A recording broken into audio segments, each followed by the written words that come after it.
అరుణాచలం అందరూ వినే ఉంటారు. ఇక్కడ మనం శివుణ్ణి అరుణాచల్ రూపంలో దర్శించుకోవచ్చు. మన తెలుగు వాళ్ళు ఈ ప్లేస్ని అరుణాచలం అని పిలుస్తారు. అదే తమిళ వాళ్ళు అయితే తిరువన్నమలై అనేసి పిలుస్తారు. ఇక్కడికి వచ్చిన వాళ్ళు చాలామంది గిరి ప్రదక్షిణ చేస్తూ ఉంటారు. అయితే నేను కూడా ఈరోజు గిరి ప్రదక్షిణ చేస్తున్నాను. అంటే గిరి ప్రదక్షిణ చేసేటప్పుడు మనకు మధ్యలో ఎన్ని దేవాలయాలు వస్తాయి అవేంటో మనం ఇప్పుడు చూద్దాం. ఈ గిరి ప్రదక్షిణ ఎలా స్టార్ట్ చేయాలి, ఎక్కడి నుంచి స్టార్ట్ చేయాలి, అదేవిధంగా మధ్యలో మనం వెళ్ళే రూట్లో మనకు దేవాలయాలు మనం తప్పకుండా విజిట్ చేయాల్సిన ప్లేస్లు ఏంటి అనేది ఈ వీడియోలో చెప్తాను నేను. భక్తులందరూ ఇక్కడ ఒత్తులను అదేవిధంగా కర్పూరాన్ని వెలిగించి ఇక్కడి నుంచి ప్రదక్షిణ స్టార్ట్ చేస్తారు. ఈ ప్రదక్షిణ అనేది మనం ఇక్కడ రాజగోపురం నుంచి స్టార్ట్ చేయాలి. ఇక్కడ నుంచి అంటే మనకు అరుణాచల కొండ అనేసి మనకు రైట్ సైడ్లోనే ఉండాలి. మనం రైట్ సైడ్లో ఉండే విధంగా మనం ఇట్లా ఆపోజిట్ సైడ్లో వెళ్ళాలి. మనం చెప్పులు లేకుండా అయితే ఈ ప్రదక్షిణ చేయాల్సి ఉంటుంది. అంటే చెప్పులు వేసుకోకంటే మనకు ప్రదక్షిణ చేస్తే మంచిదనేసి చెప్పులు లేకుండానే ప్రదక్షిణ చేసాం మేమైతే. చూడండి, ఇక్కడ మనం వెళ్ళే దారిలో ఫస్ట్లోనే వినాయకుడు టెంపుల్ వస్తుంది. అక్కడ వినాయక టెంపుల్ దర్శనం, వినాయక టెంపుల్ పక్కన అమ్మవారు ఉంది. అక్కడి నుంచి ఈ గిరి ప్రదక్షిణ చేయడానికి మొత్తం 14 కిలోమీటర్లు అయితే ఉంటుంది. 14 కిలోమీటర్లు మనం వెళ్ళేటప్పుడు 8 లింగాలను దర్శించుకోవచ్చు. ఆ 8 శివలింగాలు 8 దిక్కుల్లో ఉంటాయి. మొదటగా మనం దర్శించుకోబోయే లింగం ఇంద్రలింగం. ఇది ఇంద్రుడు ప్రతిష్ఠించాడు కాబట్టి దీన్ని ఇంద్రలింగం అనేసి పిలుస్తారు.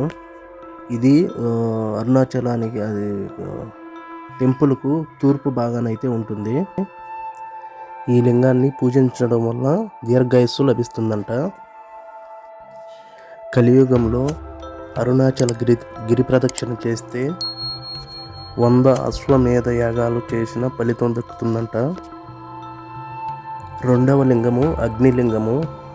ఇది అరుణాచలగిరి పర్వతానికి ఆగ్నేయ మూలాన ఉంటుంది.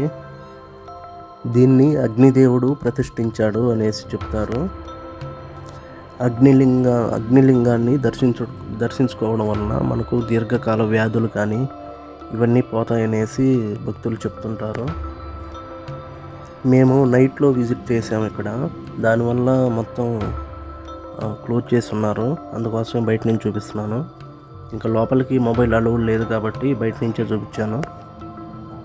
ఇంకా ఇక్కడ కొంచెం ముందుకెళ్తే ఇక్కడ ఇంకొక టెంపుల్ ఉంటుంది. ఇక్కడ చాలా టెంపుల్స్ ఉన్నాయి. వినాయక టెంపుల్స్ అయితే చాలా వరకు ఉన్నాయి. అదేవిధంగా ఇక్కడ మ్యాప్ కనిపిస్తుంది కదా. ఈ మ్యాప్లో మనకు ఎన్ని లింగాలు ఉన్నాయి, రూట్ ఏంటి అనేసి మొత్తం ప్రతి చోట ఉంటుంది. చూడండి, ఇక్కడ వల్ల వినాయక స్వామి ఇక్కడ ఉంది. ఇక్కడ మనం వెళ్ళే దారిలో మధ్యలో అక్కడక్కడ అయితే మనకు టిఫిన్ చేయడానికి కానీ కూల్ డ్రింక్స్, ఇంకా టీ, కాఫీ లాంటివి చాలా వరకు ఉంటాయి ఇక్కడ. మూడవది యమలింగం. ఇది అరుణాచలగిరికి దక్షిణ వైపునైతే ఉంటుంది. దీనిని యమధర్మరాజు ప్రతిష్ఠించారని చెప్తుంటారు. ఈ లింగాన్ని దర్శించుకోవడం వల్ల మనకు దీర్ఘాయుస్సు లభిస్తుంది. అలాగే ఆర్థిక ఇబ్బందులు తొలగిపోతాయంట. లోపల నుంచి వీడియోస్ అలౌడ్ లేదు కాబట్టి బయట నుంచి మీకు చూపించడానికి ట్రై చేస్తున్నాను. ఇక్కడ గేట్ బయట నుంచే వీడియో తీశాను. ప్రతి టెంపుల్ దగ్గర బయట అయితే పోస్టర్ ఉంటుంది. మనం ఎలాంటి కన్ఫ్యూజన్ లేకుండా వెళ్ళొచ్చు. అక్కడ మెన్షన్ చేసి ఉంటారు ఎక్కడ ఏ లింగము ఏంటి అనేసి. సో మనం అలా అయితే దర్శించుకుంటూ వెళ్ళొచ్చు. చూడండి, ఇక్కడ మధ్యలో వెళ్ళే దారిలో ఇలా మ్యాప్స్ ఉంటాయి. మనం ఎక్కడున్నాము ఏంటి, ఇంకా ఎన్ని కిలోమీటర్లు ఉందని ప్రతి ఒక్కటి ఉంటుంది అక్కడ. మనం 365 డేస్లో ఎప్పుడైనా గిరి ప్రదక్షిణ చేయొచ్చు. కాకపోతే పౌర్ణమి రోజు చేస్తే చాలా మంచిదనేసి అంటారు. ఇక్కడ మధ్యలో చూడండి చాలా టెంపుల్స్ ఉన్నాయి. మేము వెళ్ళింది పౌర్ణమి రోజు కాదు కాబట్టి కొంచెం ఫ్రీగా ఉంది. అదే మనం పౌర్ణమి రోజు వెళ్ళామంటే చాలా రష్గా ఉంటుందంట. దర్శనం చేసుకోవడానికి కూడా చాలా ఇబ్బంది పడాల్సి వస్తుంది. అంత ఎక్కువ మంది ఉంటారు అక్కడ. మధ్యలో ఇలా చాలా టెంపుల్స్ అయితే మనం విజిట్ చేసుకోవాలి. ఇక్కడ చూడండి, ఇక్కడ ఒక టెంపుల్ ఉంది. ఆ టెంపుల్ వచ్చేసి దుర్వాస మహర్షి అనేసి, ఇక్కడ చూడండి దుర్వాస మహర్షి ఈ టెంపుల్. ఇలా మనకు ఒకటి కాదు, రెండు కాదు, చాలా కొన్ని వందల సంఖ్యలో ఉంటాయి టెంపుల్స్ గిరి ప్రదక్షిణ చేసే టైంలో. మనం మధ్యలో వెళ్ళేటప్పుడు చూడండి, ఇక్కడ జింకలు కూడా ఉన్నాయి. ఇది లోపలికి మొత్తం అంతా అది కొండ. ఈ కొండ చుట్టూరే మనం ప్రదక్షిణ చేయాలి. చూడండి, మనం ఇక్కడ ఎవరన్నా దగ్గరికి వెళ్ళాలంటే లోపలికి వెళ్ళిపోతున్నాయి. చూడండి, లోపల చాలా వరకు ఉన్నాయి. మేము మొత్తం గిరి ప్రదక్షిణ చేసే టైంలో చాలా అయితే కనిపించాయి. మాకు జింకలు అయితే కనిపించాయి, కానీ ఇంకా లోపల ఏమేమి ఉన్నాయో తెలియదు. ఇలా మనం రోడ్డు మార్గంలో మొత్తం గిరి ప్రదక్షిణ అంతా ఇదే విధంగా రోడ్డు మార్గంలోనే వెళ్ళాలి. ఇక్కడ ఉంది కదా, ఇక్కడ కోనేరు లాగా ఉంది. ఇక్కడ మనం చూసుకుంటే చాలానే టెంపుల్స్ ఉంటాయి. మధ్యలో శివలింగాలు, ఇంకా చాలా టెంపుల్స్ ఉన్నాయి. చూడండి, ఇక్కడ ఈ విధంగా మనం దర్శించుకోవడానికి చాలా గిరి ప్రదక్షిణ చేసే టైంలో చాలా టెంపుల్స్ అయితే మనకు కనిపిస్తాయి. మేము ఎందుకంటే నైట్ వెళ్ళాం కాబట్టి మొత్తం చాలా వరకు క్లోజ్ చేస్తున్నారు. చూడండి, మళ్ళీ జింకలు అయితే కనిపించాయి. ఈ విధంగా ఇక్కడ మ్యాప్ ఉంది కదా, మ్యాప్ ప్రతి చోట ఉంటుంది. మనం మనకు ఎటువంటి ఆటంకం లేకుండా మ్యాప్ ద్వారా మనం వెళ్ళొచ్చు. నెక్స్ట్ నైరుతి లింగం, 4వది. ఇది అరుణాచలగిరికి నైరుతి దిక్కున ఉంటుంది. దీనిని నైరుతి దేవుడు ప్రతిష్ఠించారని చెప్తుంటారు. ఈ లింగాన్ని దర్శించుకోవడం వల్ల మనం ప్రతికూల శక్తుల నుంచి బయటపడతామంట. చూడండి, మేము నైట్ వెళ్ళాం కాబట్టి అంత క్రౌడ్ అయితే లేదు. నెక్స్ట్ అయితే ఇక్కడ ఒక టెంపుల్ ఉంది. ఇదైతే మనం విజిట్ చేయాల్సిన 8 లింగాల్లో ఒకటైతే కాదు. ఇక్కడ నవలింగం అనేసి 9 లింగాలు లోపల ఒకటే చోట 9 లింగాలు అయితే ఉన్నాయి. నవలింగం అంటే మనం విజిట్ చేయాల్సిన 8 లింగాల్లో ఒకటైతే కాదు ఇది. కాకపోతే మనం దర్శించుకుంటే చాలా మంచిది అంటారు. ఇక్కడ తిరునార్ అన్నమలై అనేసి ఒక టెంపుల్ వచ్చింది. ఇక్కడ కూడా వెళ్ళి దర్శించుకున్నాము. ఇలా టెంపుల్స్ అయితే చాలానే ఉంటాయి. చూడండి,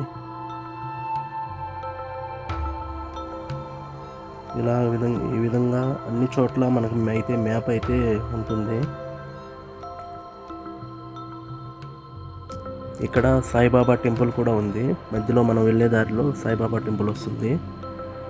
ఈ సాయిబాబా టెంపుల్లో లోపలికి ఇది క్లోజ్ చేస్తున్నారు కాబట్టి బయట నుంచే వీడియో తీశాను. కొంచెం ముందుకెళ్ళామంటే ఇది సూర్యలింగం. ఈ సూర్యలింగం కూడా 8 లింగాల్లో ఒక లింగం అయితే కాదు. కాకపోతే విజిట్ చేస్తే చాలా మంచిదంటారు. ఇక్కడైతే లోపలికి సాయిబాబా టెంపుల్ అయితే ఉంది. మిడ్ నైట్ కాబట్టి మొత్తం బయట క్లోజ్ చేస్తున్నారు. దానివల్ల బయట నుంచే వీడియో తీశాను. కనిపిస్తుంది కదా మీకు, సాయిబాబా విగ్రహం అనేది కనిపిస్తుంది. జూమ్ చేశాను. ఇలా అయితే మనకు చాలానే టెంపుల్స్ వస్తాయి.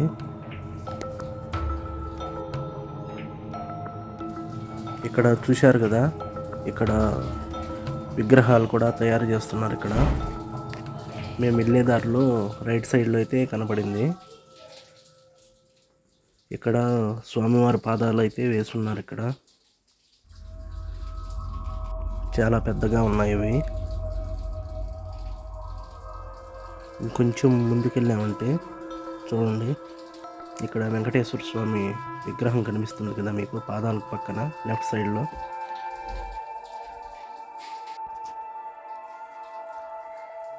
ఇక్కడ నెక్స్ట్ అయితే మనకు శ్రీ వజ్ర వరాహి దేవాలయం అయితే మనకు కనపడుతుంది. ఈ వజ్ర వరాహిదేవి అమ్మవారు మనకు చాలా అరుదుగా టెంపుల్స్ ఉంటాయి. అమ్మవారిని దర్శించుకుంటే మనకు సకల సంపదలు కలుగుతాయనేసి చెప్తారు. ఇలా మనకు చాలానే టెంపుల్స్ కనపడుతున్నాయి. చూడండి, వినాయక స్వామి టెంపుల్ ఇక్కడ. 5వ లింగము వరుణ లింగము. ఇది అరుణాచలగిరికి పడమర దిక్కున అయితే ఉంటుంది. నెక్స్ట్ లింగము వాయులింగము. ఇది అరుణాచలగిరికి వాయువ్యంలో ఉంటుంది. దీనిని వాయుదేవుడు ప్రతిష్ఠించాడు. ఈ లింగాన్ని దర్శించుకోవడం వల్ల ఆరోగ్య సమస్యల నుంచి బయటపడతామనేసి చెప్తారు. ఇక్కడ మనం మధ్యలో వెళ్ళేటప్పుడు ఇక్కడ ఒక ఐ లవ్ తిరువన్నమలై అనేసి ఒక సింబల్ అయితే వస్తుంది. నెక్స్ట్ వచ్చేసి చంద్రలింగం. ఇది కూడా 8 లింగాల్లో ఒకటైతే కాదు, కాకపోతే మనం వెళ్ళి దర్శించుకుంటే మంచిది. ఇక్కడ మధ్యలో వెళ్ళేటప్పుడు మధ్యలో మర్రి చెట్టు అయితే కనపడింది.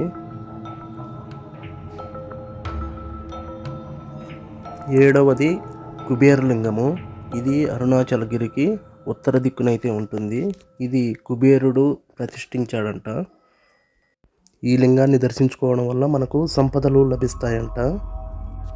ఈ కుబేరలింగం దాటుకున్న తర్వాత రైట్ సైడ్లో మనకు మోక్ష మార్గం అనేసి ఉంటుంది. ఇది చాలామందికి తెలిసే ఉంటుంది. దీన్ని మోక్ష మార్గం అంటారు. ఇక్కడ ఎంత లావుగా ఉన్నా కూడా మధ్యలో ఎక్కడ స్ట్రక్ అవ్వకుండా ఇటు సైడ్ వచ్చేస్తారంట. అటు సైడ్ నుంచి ఇటు సైడ్కు మనం అక్కడి నుంచి ఇటు సైడ్కు మనం దీంట్లో నుంచి ఇటు సైడ్ వచ్చినప్పుడు అంటే మనం ఇక్కడ మోక్ష మార్గం అని ఎందుకంటారంటే అక్కడి నుంచి ఆ హోల్లో నుంచి అటు సైడ్ నుంచి మనం ఇటు సైడు ఆ హోల్ ద్వారా వచ్చామంటే మనకు మోక్షం లభిస్తుందని చెప్తుంటారు. ఇక్కడ చాలామంది అంటే మనం ఇట్లా కొంచెం క్రాస్గా వెళ్ళాలి. అది ఎంత లావు ఉన్నా కూడా హోల్ అయితే సేమ్ ఉంటుంది, కానీ మనిషి థిన్గా ఉన్నా లావుగా ఉన్నా కూడా అటు సైడ్కి వచ్చేస్తాడు. ఎక్కడ అయితే స్ట్రక్ అవ్వరు. చూడండి, నేను కూడా ఇదే విధంగా అటు సైడ్ నుంచి ఇక్కడికి వచ్చాము. ఇక్కడ అంటే మనం ఇట్లా సైడ్కి బెండ్ అయ్యేసి రావాలి. ఇక్కడ ఈ మోక్ష మార్గంలో ఇక్కడ అటు సైడ్ నుంచి ఇక్కడికి వచ్చామంటే మనకు మోక్షం లభిస్తుందనేసి చెప్తారు. చాలామంది ఇక్కడ మీరు వెళ్ళినప్పుడు ఈ మోక్ష మార్గం అనేది అయితే మిస్ అవ్వకండి. ఇది చాలా ఈ 8 లింగాలు ఎలా ఇక్కడ మోక్ష మార్గం కూడా అలాగే. ఇది ఖచ్చితంగా విజిట్ చేయండి, ఒకసారి ట్రై చేయండి మీరు కూడా.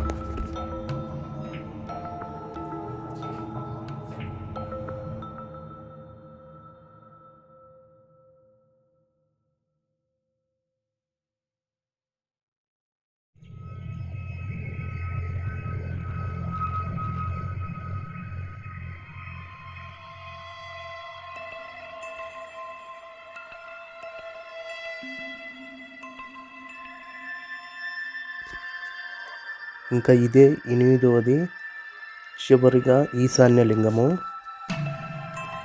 ఈ లింగము ఈశాన్య దిక్కునుంటుంది. ఈ లింగము ఈశాన్యుడు ప్రతిష్ఠించారని చెప్తారు.